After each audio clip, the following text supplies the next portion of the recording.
4 out of those 5 are SUVs. And then the last one, of course, the EP9 is their very high-end sports car. There are plans in the near future to release a sedan model and a minivan model. So that's going to expand soon.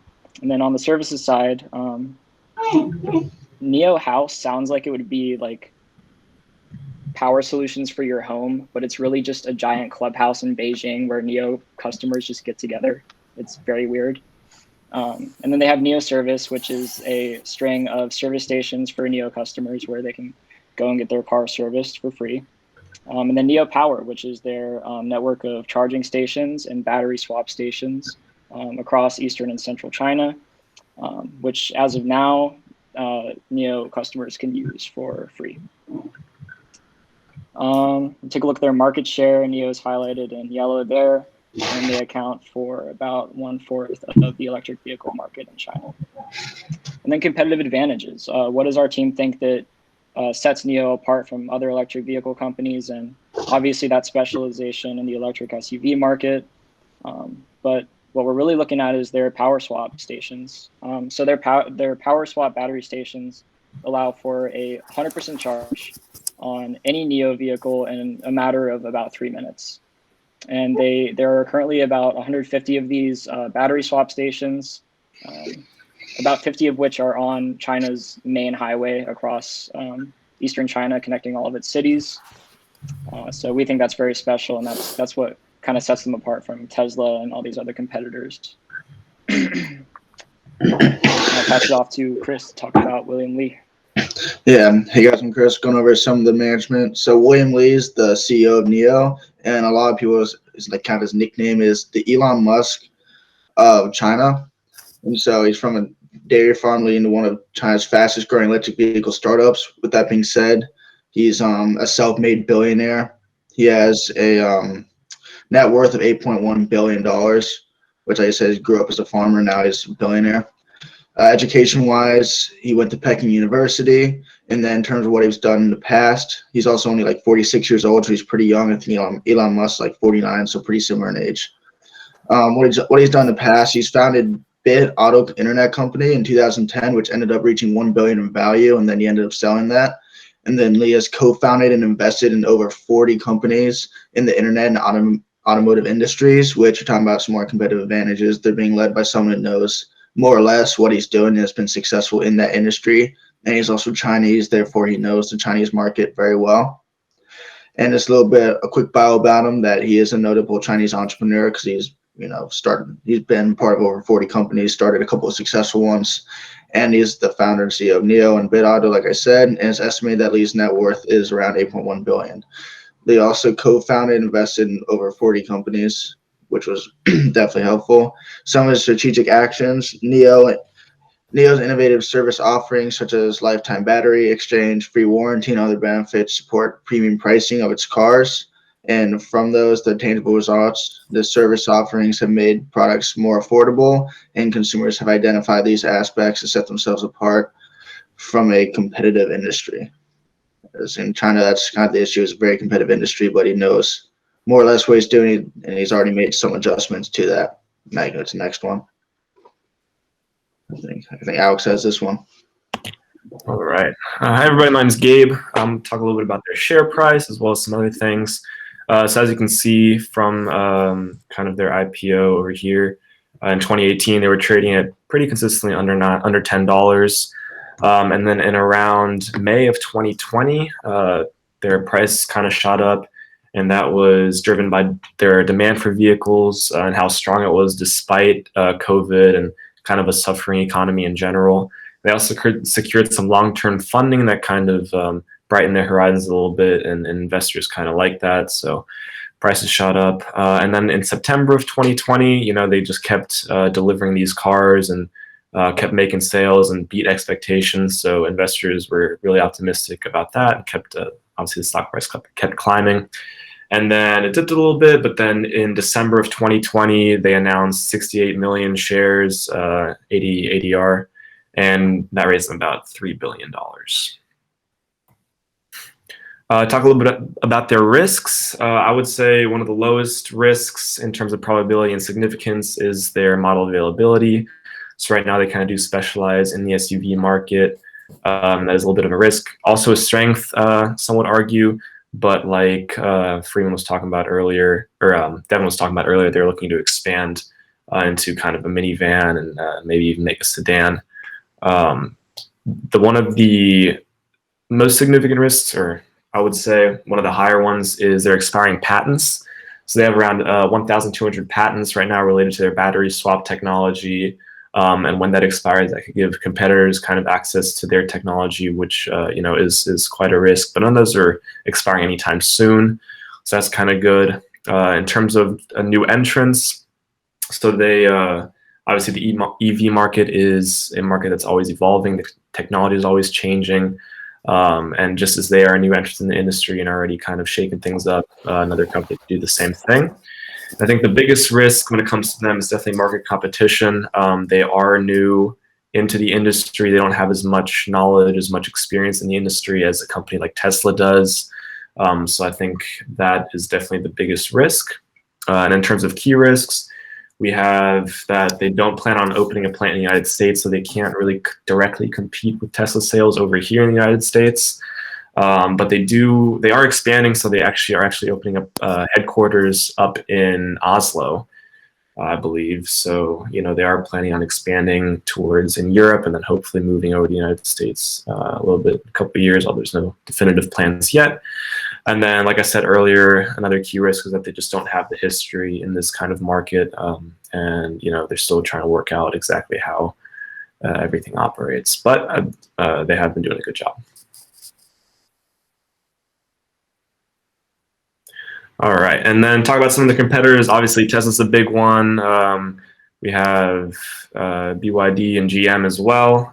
Something Nio does well, the others don't, is one, their user community. They have an amazing app that kind of lets users interact with one another, interact with the company, and they can kind of, call services over to their house for battery swaps. The app kind of takes you the best route to the next charging, not station, but like kind of charging service, because obviously they have multiple charging services that a owner of a Nio can utilize. The kind of thing that sets them apart from all the other competitors is their lifetime free services. So that's something that really adds value to their brand and kind of builds customer loyalty, is that they do have those free services for the car if you ever do need it, or with the batteries as well. All right, so now we'll get into the question of the night that everyone has on their minds. How is Nio going to compare to Tesla in the Chinese market, and who's going to take over the big majority of this market share in China? So as you guys know, Nio nearly went bankrupt in 2019. In 2020, the Chinese government had to kind of step in, and they gave them a cash infusion of over $1.4 billion. After that, Nio lost about 24% of ownership in the company. But within a year, they climbed to be the 5th most valuable automobile maker in the world, which is pretty significant. And at this point, Tesla is the industry leader in China. They have over 300 charging sites across the Chinese mainland. And so what is Nio going to do to set themselves apart from Tesla? Well, Nio wants customers to see the battery is a separate entity from the car. So basically, rather than taking 12 hours to charge a Tesla, you can do it in 10 minutes at a Nio docking station. Nio now nearly has 160 battery swap stations across China. And what this looks like is customers go onto the Nio app, they book a change, an employee will back it into this docking station, and in 5 to 10 minutes, your battery is completely changed and ready to go. This service right now costs $160 per month, and it allows up to 6 battery changes at any facility. And at this current moment, about a third of customers are utilizing these services, so a significant portion, but not the majority. Moving forward, most of the EV vehicles utilize different batteries for each car in production. So for example, let's say the Tesla Model X uses a different battery than the Model 3. On the flip side, Nio has taken advantage of the standardization of batteries. And so in each of their SUVs, their sedans, their minivan, each car will use the same battery which will allow them to utilize those battery switching docks and things like that.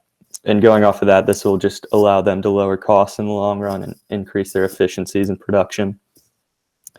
So lastly, if the customer isn't able to charge their car at home, they're not near a charging station, they forget to charge their car, and they're nowhere near one of the 160 battery switching stations around the Chinese mainland, they do have a third option to where they can simply go onto the Nio app and have a Nio van come out, switch the battery for them, and they'll be good to go after that. So that is one of the other unique factors that Nio has to them.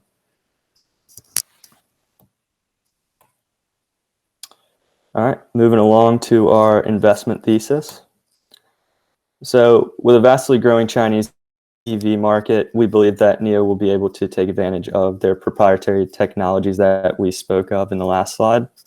As the EV market expands in China and EVs become cheaper and more accessible, we anticipate that Nio is going to be able to take a significant market share.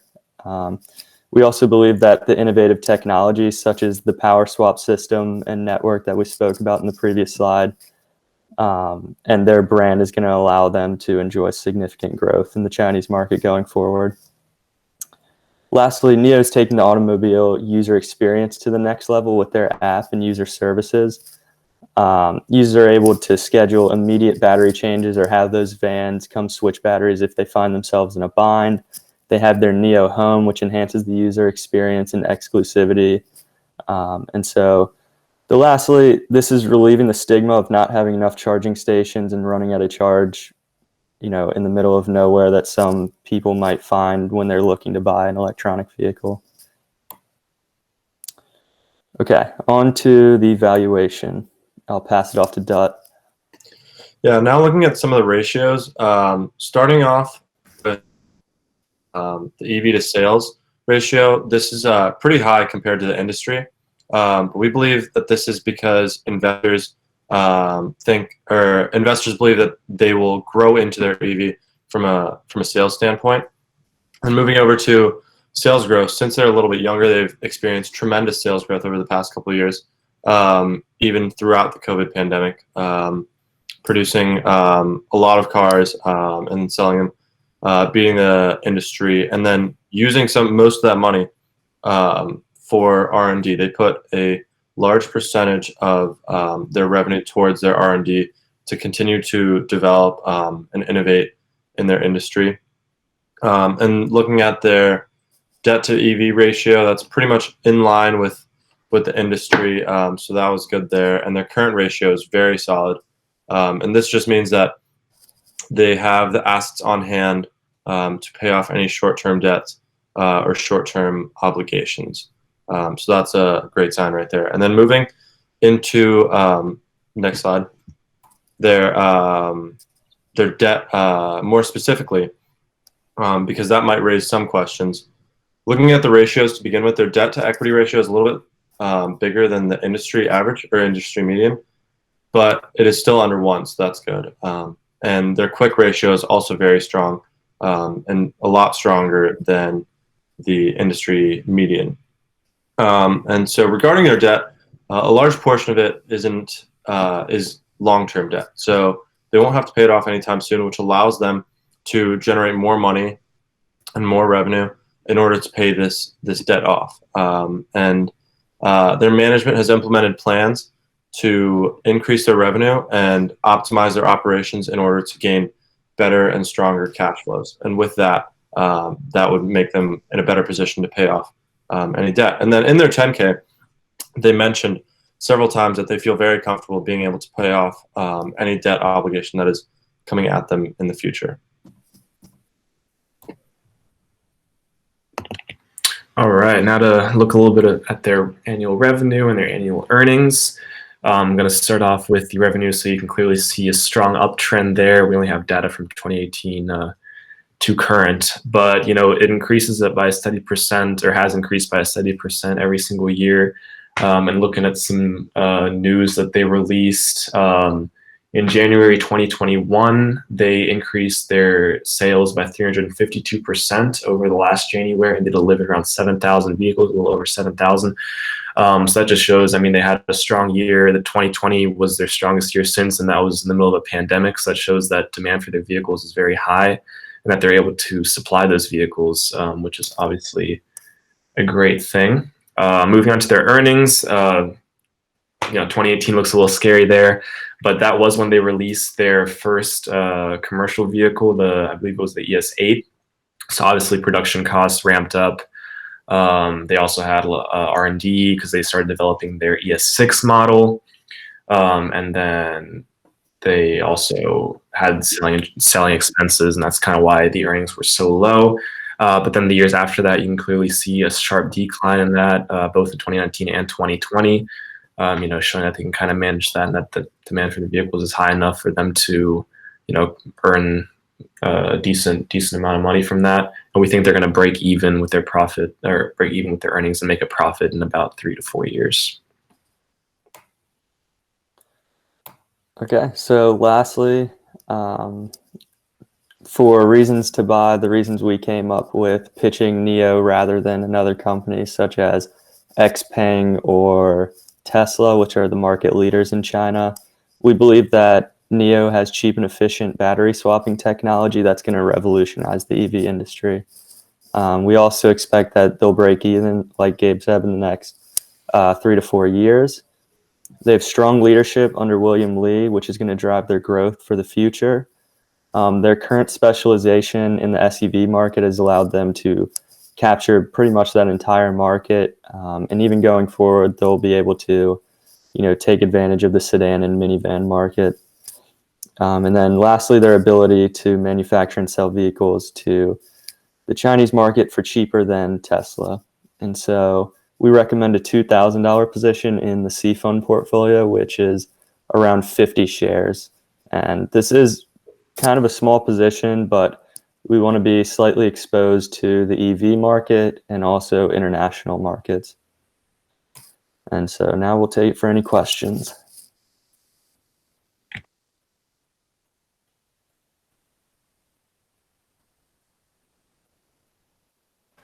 Just going? Okay. Did you do any evaluation? Do you have like a time frame for this? Yeah, so our time frame is, I don't know why this is echoing, is about 5 years, because we think they're going to be profitable in the next 3 to 4 years. It's pretty much impossible to value this company, one, because they IPO'd 3 years ago, so there's not a lot of financial data, and two, they haven't been profitable, obviously, so it's kind of hard to say, but going off of that, we think they're going to make a profit in 3 to 4 years, so our time horizon's at least the next 5 years. Gotcha. All right, I got 2 really quick questions. The first one, so I was doing a little bit of research and I noticed that BMW and Mercedes are also coming into the market, at least in China. And how would you say they fare in terms of competition with the Chinese EV brands, given they do have the brand recognition? Yeah, so I can take that, and then if somebody else wants to jump in after me. So in China right now, there is over 500 companies that consider themselves an EV electronic vehicle manufacturer, but there's really only 3 or 4 major players that hold the market cap. And so what Nio has been able to do is sort of specialize in that niche SUV market. And so that has allowed them to grow their revenues and expand into other markets in the future if they want to, into the sedan or other cars. But going off what you said for Mercedes or BMW, they could enter, but as of now, there's so many other competitors, and right now there's only 3 or 4 that are just taking over in China. All right, and then my next question, how easy is it for, say, the average Nio vehicle owner to change their own battery if they did have a spare battery in their possession? Yeah, so you can still charge the car, I believe, like any other vehicle, just like a Tesla. So you can have a charging station at your house. But along with that, if you don't want to have a charging station at your house, or you just for some reason run out of charge, you can schedule an appointment for those docking stations, or you can call one of the vans then and they'll swap the battery out for you. All right, thank you. Yep.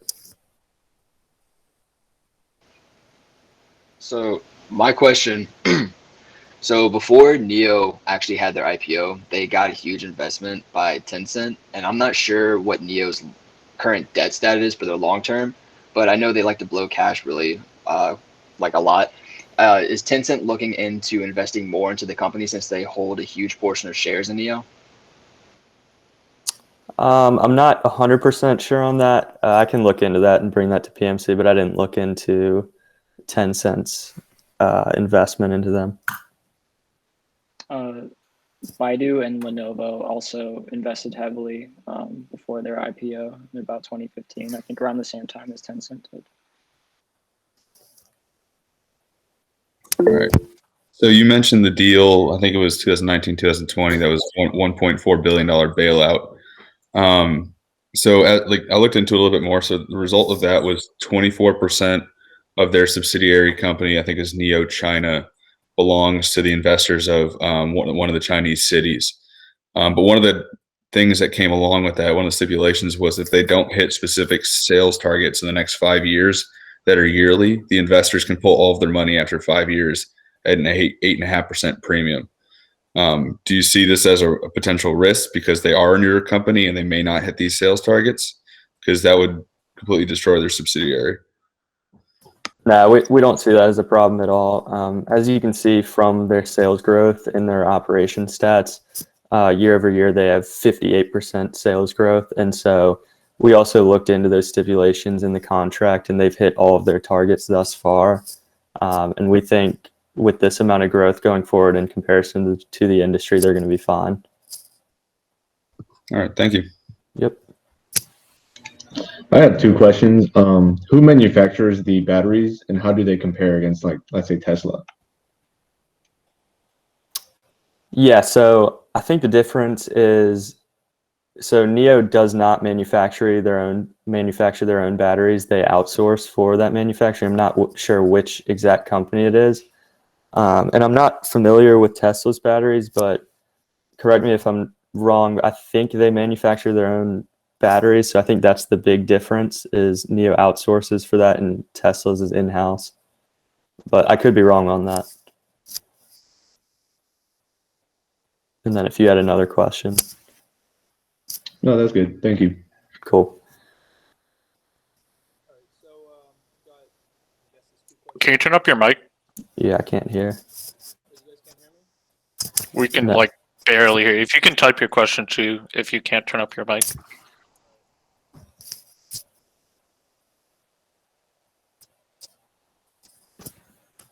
But while that's happening, Miles, do you want to go? Yeah, sure.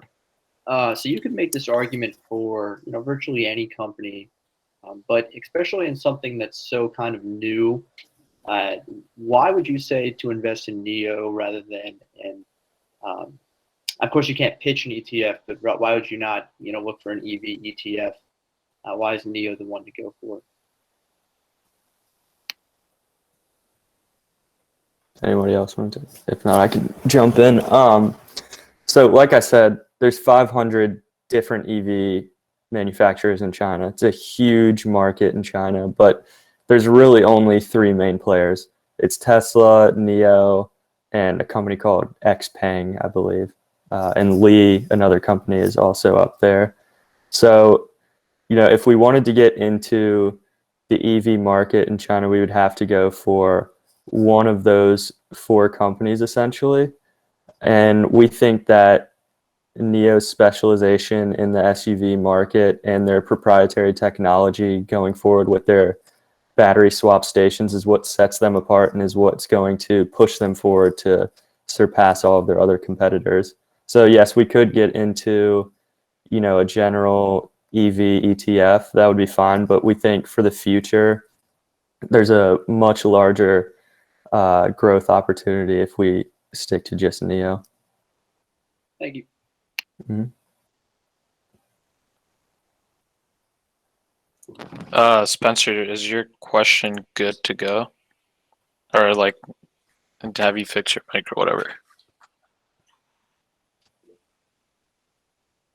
It's in chat.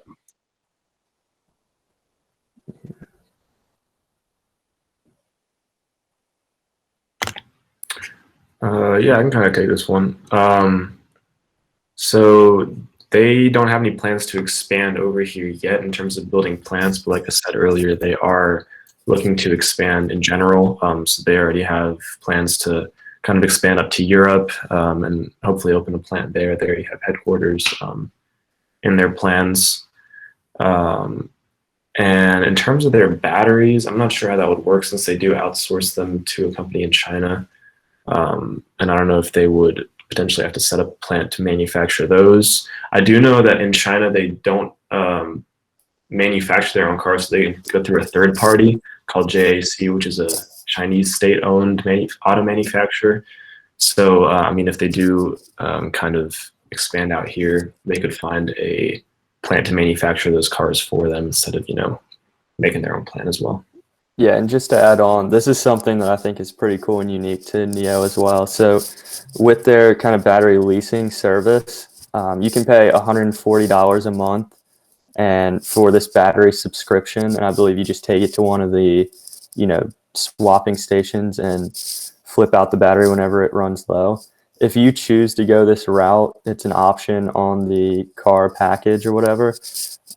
This takes about $10,000 off the cost of buying the car. So this is another way to make EVs more accessible to the general public in China and, cut some of those costs for the general public. And this is something that the other EV manufacturers aren't doing. So this is another unique thing we found for Nio. Okay. Really quick. I know they, as you said, they outsource their batteries. Do you know what percent of their car they outsource? Like in terms of manufacturing the parts, like besides the battery, are they outsourcing anything else? I don't believe so, but I can look into that more for PMC. The only thing I saw on their 10K was their batteries that they outsourced. That was the main thing that they highlighted. Okay, and then second thing, you said your time horizon was 5 years. Yep, 5 years. And your position size or recommended position size was 2K, right? Yep, very small position size. Did you have anything in particular that you wanted to sell out of, or were you just waiting for PMC for that? Yeah, I was just going to wait for PMC for that. Okay. Okay, yeah, that's fine. Brendan, do you have another question? I saw your hand was raised for a long time. No, I just forgot to put it down. Sorry. Okay. Spark's question in chat.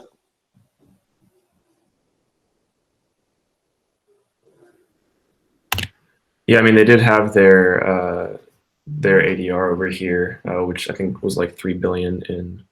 I guess it's not all of it, but could have been a portion of it.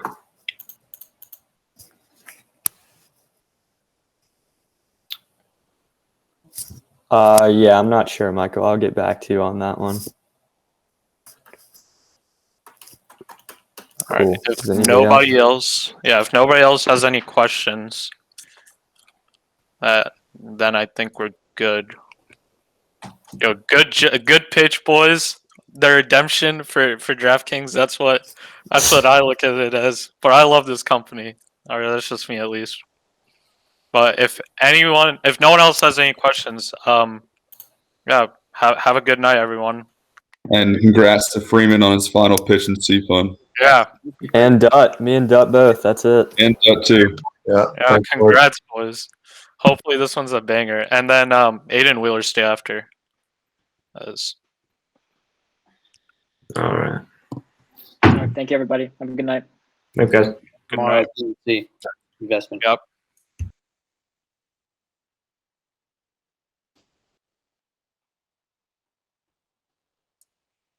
Damn, where is Aiden? He's probably here. He just I don't see did. him on the list. He Just did? left the meeting. I saw it. Someone message him. Yeah, he's back. Here. Oh, he's back? Scared because I beat him in golf, so he doesn't want to be in there. All right, have a good night, guys. See you, man. You too, man. Everyone else who's not Aiden or Ebor, do you guys have questions? Some of these guys just might be inactive, bro.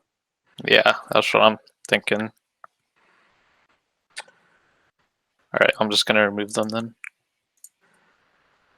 All right, Aiden, Hey, how's it going? what's up?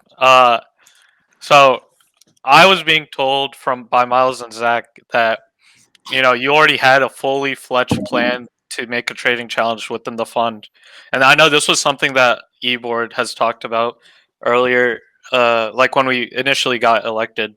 So I haven't heard the plan though. So I was wondering if you could elaborate on the plan for me, and like what you have essentially. Yeah, so it's fairly general at the moment. Basically, though, I was thinking that we could test it out maybe just within the fund or with just the portfolio analysts monthly or on a semester-long basis. So we could possibly start up the first one starting in March. The program is called howthemarketworks.com. It's kind of like a finance and trading learning website, as well as just practicing in competitions and kind of just learning more. So I've used this just as like learning more about finance and investing, as well as just tracking stocks and making my own picks, just because it allows you to set different values and a higher amount of money to be able to trade at a higher level. So what I did is I set up like my own competition or contest, and just called it like C Fund March like trading competition. But there are like tons of different options. I sent all these screenshots to Miles about the different things that it allows for, including like crypto trading and investing in different markets and all these different things, and what percent of your portfolio you can put into individual stocks. So obviously I'm not as You cut out there. am I back? Yeah, you're back now. Yeah, You so said it would just be in terms of the details of